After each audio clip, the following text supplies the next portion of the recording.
Assalamualaikum warahmatullahi wabarakatuh. Perkenalkan, nama saya Kurota Kyuni Azahra.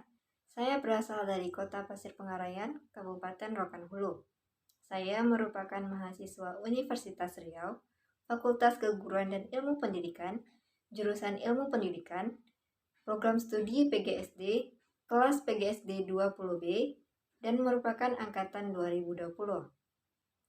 Pada video kali ini, saya akan membahas mengenai gas rumah kaca, mulai dari pengertian, penyebab, dampak, baik itu dampak positif maupun dampak negatif, dan juga mitigasi atau cara mengatasi efek gas rumah kaca. Video ini saya buat untuk membagi ilmu dan informasi mengenai efek gas rumah kaca, sekaligus untuk memenuhi tugas ujian akhir semester atau UAS, mata kuliah ilmu lingkungan dan mitigasi bencana yang diampu oleh Bapak Mahmud Alpusari MPD. Normalnya pada siang hari, matahari akan menyinari bumi sehingga permukaan bumi menjadi hangat, dan pada malam hari permukaan bumi akan menjadi dingin.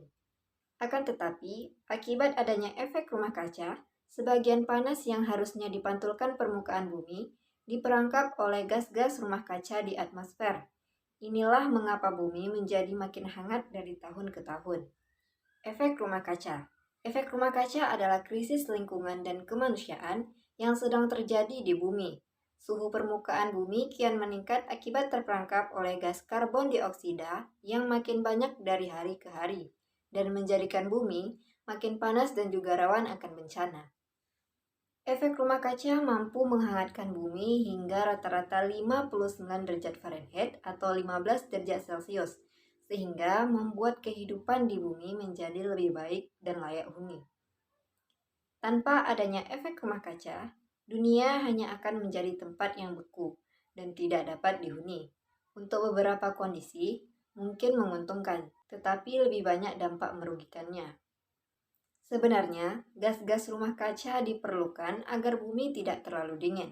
Akan tetapi sejak revolusi industri, gas-gas seperti karbon dioksida, metana, dan gas berbahaya lainnya menjadi makin bertambah di atmosfer, sehingga konsentrasinya makin meningkat akibat ulah manusia. Jika konsentrasi gas-gas rumah kaca makin meningkat di atmosfer, maka efek rumah kaca akan makin besar. Selanjutnya, gas-gas rumah kaca. Ada beberapa gas yang berkontribusi pada efek rumah kaca, antara lain uap air atau H2O, karbon dioksida atau CO2, metana atau CH4, ozon atau O3, nitrous oksida atau N2O, CFC atau klorofluorokarbon, dan HFC atau hidrogen fluorokarbon. Pertama, uap air. Uap air adalah air dalam bentuk gas. Air dari darat dan lautan mengalami penguapan karena terkena panas matahari, lalu menjadi awan di langit.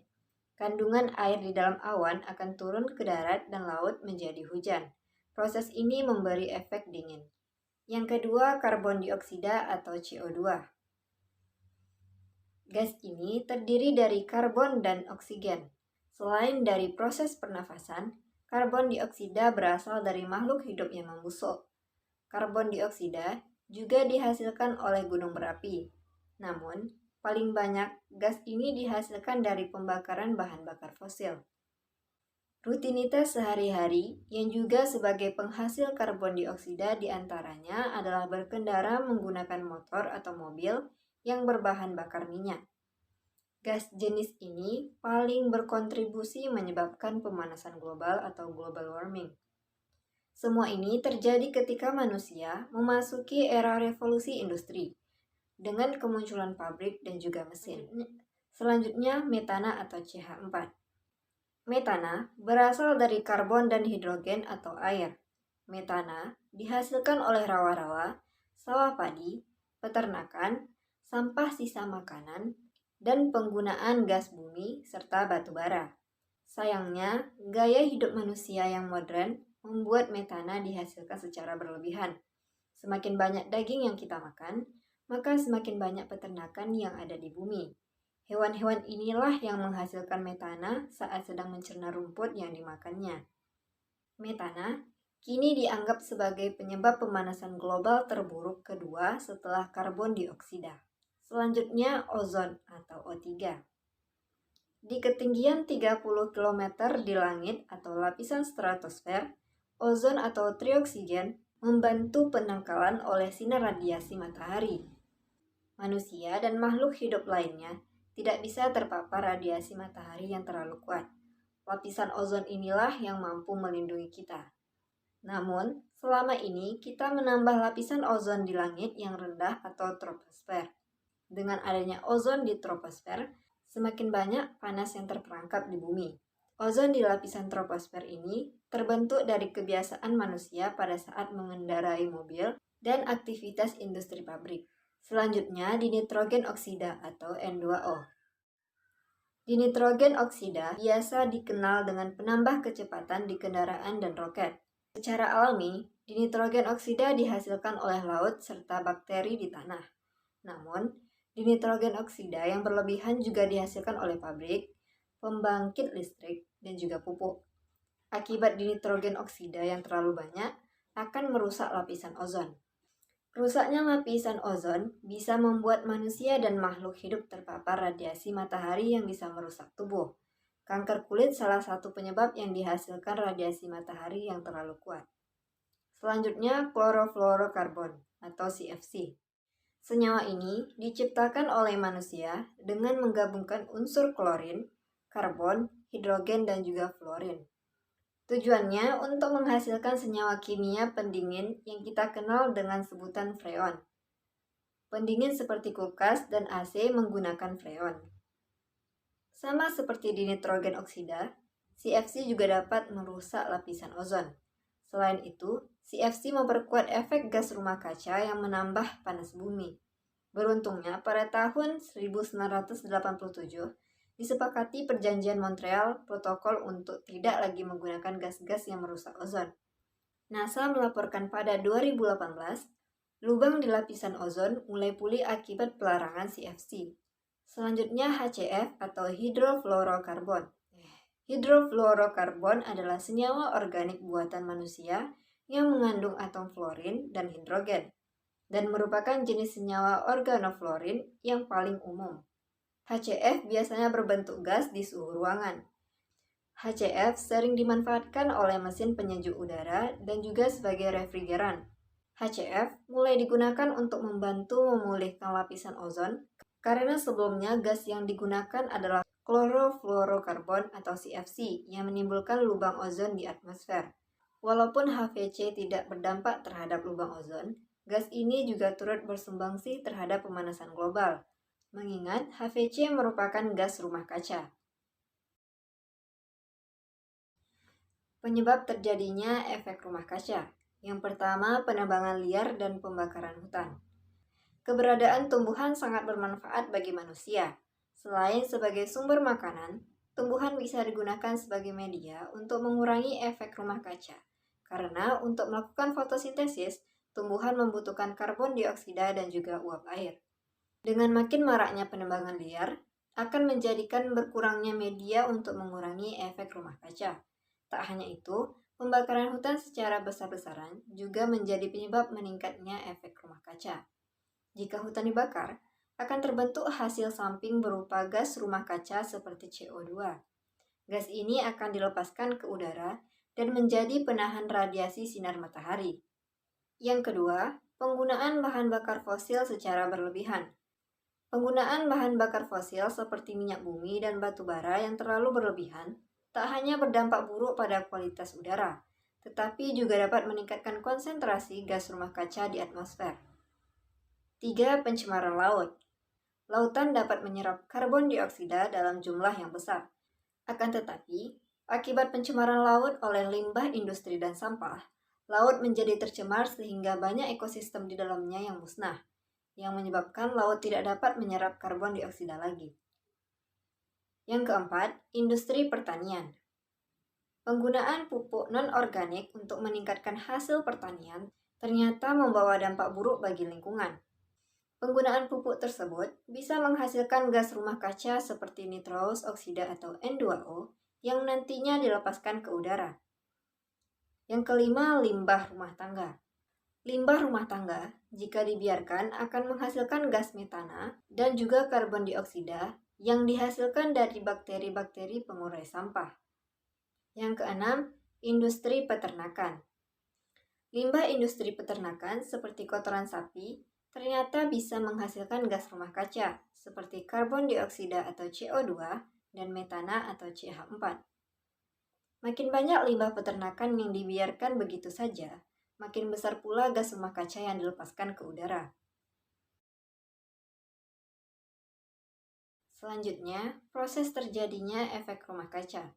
Lapisan atmosfer terdiri dari troposfer, stratosfer, mesosfer, dan juga termosfer. Lapisan terbawah atau troposfer adalah bagian terpenting dalam kasus efek rumah kaca. Sekitar 35% dari radiasi matahari tidak sampai ke permukaan bumi. Hampir seluruh radiasi yang bergelombang pendek atau sinar alfa, beta, dan ultraviolet diserap oleh 3 lapisan teratas. Yang lainnya dihamburkan dan dipantulkan kembali ke ruang angkasa oleh molekul gas, awan, dan juga partikel. Sisanya, yang 65% masuk ke dalam troposfer. Di dalam troposfer ini, 14% diserap oleh uap air, debu, dan gas-gas tertentu, sehingga hanya sekitar 51% yang sampai ke permukaan bumi. Dari 51% ini, 37% merupakan radiasi langsung, dan 14% merupakan radiasi difusi yang telah mengalami penghamburan dalam lapisan troposfer oleh molekul gas dan partikel debu. Radiasi yang diterima bumi, sebagian diserap dan sebagian dipantulkan. Radiasi yang diserap dipancarkan kembali dalam bentuk sinar inframerah. Sinar inframerah hasil pantulan tersebut nantinya akan diserap oleh gas rumah kaca seperti uap air, CO2, CH4, dan O3. Sinar inframerah yang terperangkap di dalam gas rumah kaca inilah yang menyebabkan naiknya suhu permukaan bumi, sehingga fenomena ini disebut sebagai efek rumah kaca. Selanjutnya, dampak dari efek rumah kaca. Dampak dari efek rumah kaca terbagi menjadi 2, yaitu dampak positif dan juga dampak negatif. Yang pertama, dampak positif. Yang pertama, efek rumah kaca sangat berguna bagi kehidupan di bumi, karena gas-gas dalam atmosfer dapat menyerap gelombang panas dari sinar matahari yang menjadikan suhu di bumi tidak terlalu rendah untuk dihuni makhluk hidup. Seandainya tidak ada gas rumah kaca, maka tidak ada efek rumah kaca, sehingga suhu di bumi rata-rata hanya minus 180 derajat Celcius. Suhu yang terlalu rendah bagi sebagian besar makhluk hidup, termasuk manusia. Tetapi, dengan adanya efek rumah kaca, suhu rata-rata di bumi menjadi 330 derajat Celcius lebih tinggi. Suhu ini sesuai bagi kelangsungan kehidupan makhluk hidup. Yang kedua, dengan adanya efek rumah kaca, manusia menjadi sadar bahwa pohon dan hutan memiliki arti penting bagi kelangsungan kehidupan, yaitu salah satunya dapat menyerap gas polutan dan menghasilkan oksigen. Maka, reboisasi kembali digalakkan dan penanaman pohon di kota-kota besar mulai dilakukan. Selanjutnya, dampak negatif efek rumah kaca. Dampak negatif efek rumah kaca antara lain yang pertama, meningkatnya suhu permukaan bumi akan mengakibatkan adanya perubahan iklim yang sangat ekstrim di bumi. Hal ini dapat mengakibatkan terganggunya hutan dan ekosistem lainnya, sehingga mengurangi kemampuannya untuk menyerap karbon dioksida di atmosfer. Yang kedua, efek rumah kaca juga akan mengakibatkan meningkatnya suhu air laut, yang mengakibatkan negara kepulauan akan mendapatkan pengaruh yang sangat besar. Yang ketiga, efek rumah kaca menjadi penyebab global warming dan perubahan iklim. Iklim di bumi menjadi tak menentu dan susah diprediksi, sehingga mengganggu sistem penerbangan dan petani dalam menentukan masa panen. Selanjutnya, cara mengatasi atau mengurangi dampak dari efek rumah kaca adalah mulai membangun kesadaran untuk melestarikan lingkungan dengan cara yang pertama, menghemat penggunaan energi listrik di rumah untuk memotong penggunaan batu bara dan emisi CO2. Yang kedua, menghindari penggunaan transportasi pribadi dan beralih ke transportasi umum. Yang ketiga, menggunakan kendaraan ramah lingkungan seperti sepeda atau kendaraan listrik. Yang keempat, menggunakan energi terbarukan dan ramah lingkungan seperti panel surya. Kemudian, beralih ke pupuk organik. Kemudian, mengolah limbah ternak menjadi biogas untuk mengurangi emisi CH4. Selanjutnya, reboisasi agar siklus karbon bisa kembali seimbang. Kemudian, mengurangi pemakaian plastik dengan membawa botol minuman sendiri atau menggunakan tas kain saat berbelanja. Dan yang terpenting, membiasakan daur ulang sampah terutama plastik. Baiklah, demikian penjelasan saya mengenai gas rumah kaca, baik dari pengertian, penyebab, dampak, baik dampak negatif maupun dampak positif, dan juga mitigasi atau cara mengatasi efek gas rumah kaca. Jika terdapat kesalahan, saya mohon maaf. Assalamualaikum warahmatullahi wabarakatuh.